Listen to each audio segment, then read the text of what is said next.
วัสดีค่ะก็กลับมาช่องเค้กหม้อแกงอีกแล้วนะคะวันนี้มาชวนเพื่อนๆทำค่ะวัฟฟิลนะคะนมสดนะคะนมโรงเรียนนะคะซึ่งนะคะนมโรงเรียนใครเหลือเยอะๆนะคะมาทำได้นะคะเครื่องทำวัฟฟิลตอนนี้ไม่แพงนะคะใน Lazada Shopee มีจ้าเรามาเริ่มลงมือกันเลยเราจะใช้ไข่ไก่1ฟองค่ะตี้นะคะ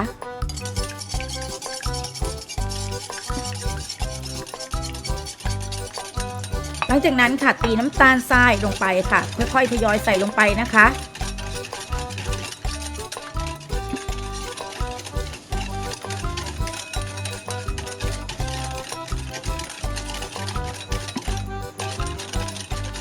โรงเรียนเลยจ้า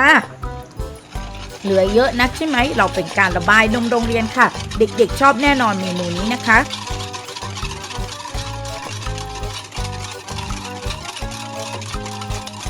หลังจากนั้นค่ะใส่แป้งสาลีอเนกประสงค์ลงไปจ้าคนทุกอย่างให้เข้ากันไม่เป็นเม็ดเลยจ้า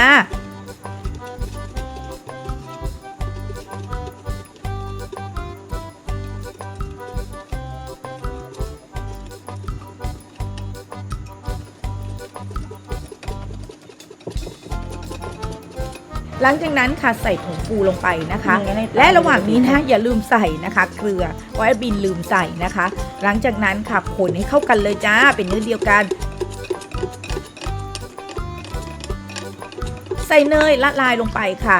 แล้วคนส่วนผสมให้เป็นเนื้อเดียวกันเลยไม่เป็นเม็ดนะจ๊ะ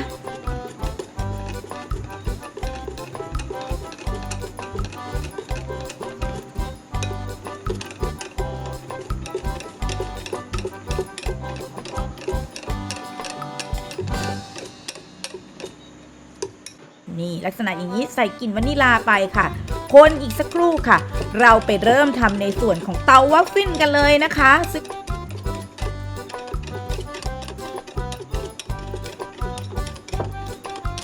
อันนี้แอดมินซื้อมาจาก Lazada นะคะดูวิธีการอุ่นเราอุ่นเก็บปลั๊กไว้แล้วเนาะหลังจากนั้นนะคะ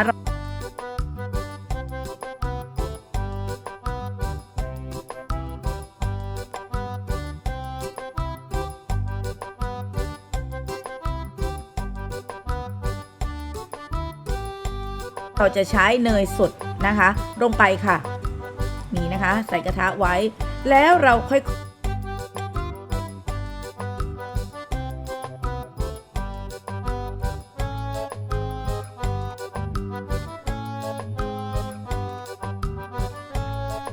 วอร์มไว้อีกประมาณ 2-3 นาทีนะคะหลังจากนั้นค่ะเราทำการหยอดเลยจ้า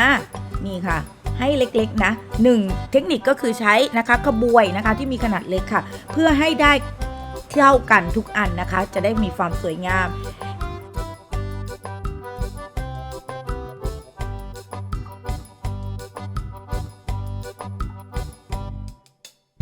แต่เต้นเสร็จแล้วเห็นไหมคะทั้งเหลืองทั้งสวยนะคะเป็นเมนูง่ายๆนะคะทำให้ลูกๆทานได้นะคะเครื่องทำวัฟฟิลไม่แพงเลยนะคะเครื่องทำวัฟฟิลนะคะแอดมินแจกพิกัดไว้ใต้คลิปค่ะหลังจากนั้นเรามาจัดเรียงลงอย่างนี้เลยนะคะแล้วนะคะตีวิปปิ้งครีมนะคะลงไปค่ะนี่ค่ะบีบและที่สำคัญนะคะด้านบนโรยด้วยผงโกโก้บอกเลยอร่อยมากนะคะสูตรนี้สามารถทำขายได้นะคะเจอกันใหม่คลิปหน้า